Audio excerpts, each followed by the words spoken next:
allemaal, welkom bij Megarasa. Ik ben Mega en vandaag ga ik jullie laten zien hoe je een witte rijst moet maken met een rijstkoeker.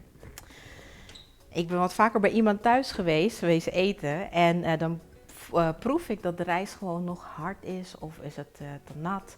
Dus nu ga ik jullie laten zien hoe je een witte rijst moet maken met een rijstkoeker. Wat heb je nodig? Natuurlijk de rijstkoeker.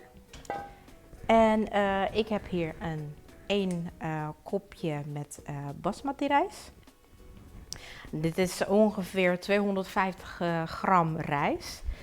En ja, dat is genoeg, zeker voor 4 personen. Eigenlijk meer dan genoeg. En gaan we nu de rijst wassen eerst. Want dat is ook heel vaak wat mensen niet weten. Witte rijst moet je altijd eerst wassen. Zo, ik heb net het water erin gedaan en je ziet dat het water gewoon heel troebel is. Je ziet de rijst eigenlijk niet eens. En deze stap gaan we gewoon een paar keer herhalen. Totdat het water gewoon wat helder wordt. En dat je de rijst ziet. En dit is eigenlijk, doen wij dit om de zetmeel van het rijst weg te halen. Dan wordt je rijst ook niet plakkerig. Zo, gaan we gewoon een paar keer herhalen.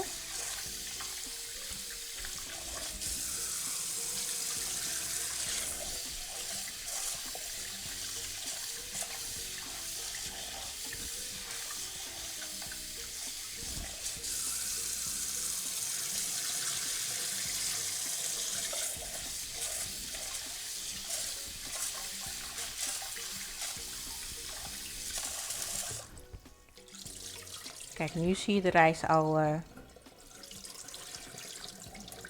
Dan is het gewoon goed. De rijst is nu schoon en nu gaan wij echt de rijst maken. En ja, hoeveel water heb je eigenlijk nodig? Ik doe het eigenlijk op de Aziatische manier. Vul het eigenlijk met water. En dan leg ik mijn vinger op de rijst. En dan kijk je eigenlijk naar je eerste vingerkootje. Als het water je eerste vingerkootje raakt, dan heb je genoeg water. En zo te zien heb ik nog een klein beetje water nodig. Zo. En dan leg ik weer. Ja, dit is wel genoeg.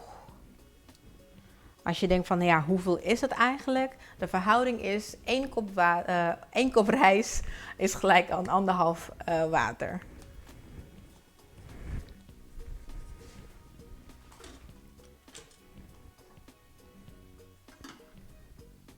En nu doen we hem aan. En nu is het een kwestie van wachten en hij is ongeveer binnen een kwartier klaar. En dan heb je een perfecte witte rijst.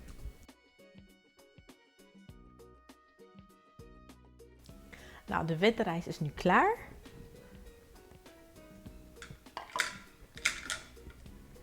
Nou, je ziet dat hij heel mooi is. Helemaal niet plakkerig of te droog. Hij is goed gaar. Perfecte witte rijst.